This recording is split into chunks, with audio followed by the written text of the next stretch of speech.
৫৩,৫১৮ container ধারণ ক্ষমতা চট্টগ্রাম বন্দরে সবশেষ ২৭ মে ৪৫,৩৭৭ টিউস কন্টেনার রয়েছে। পণ্যবাহী যানবাহন চলাচলের সুবিধার্থে বন্দরের ইয়ার্ডে ৩০% জায়গা খালি রাখতে হয়। বন্দরের সক্ষমতা হলো ৫০,০০০ হলে এটা সবশেষ, মানে ম্যাক্সিমাম ক্যাপাসিটি।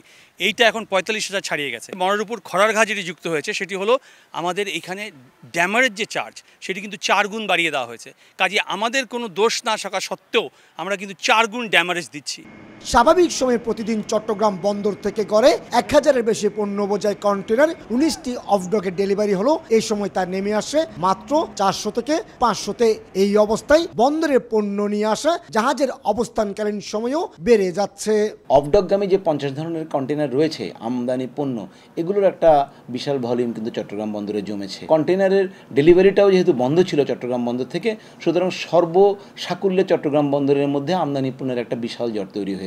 কাজের গতি স্বাভাবিকতায় ফিরে যেতে আমাদের মনে হয় বেশ কয়েক সপ্তাহ সময় লাগবে। ঈদের মধ্যে 10 দিন বন্ধ, এর মধ্যেও কন্টেইনার নামার ক্ষেত্রে অনেক জটিলতা সৃষ্টি হবে। বিজিএমই, বিকেএমই প্রত্যেকটা সেক্টরের ব্যবসায়ীরা করুণ পরিস্থিতি তাদের মধ্যে বিরাজমান। তারা এই কারণেও কিন্তু কন্টেইনার এই যে জট এবং কন্টেইনার তারা ক্লিয়ার করতে পারছে না।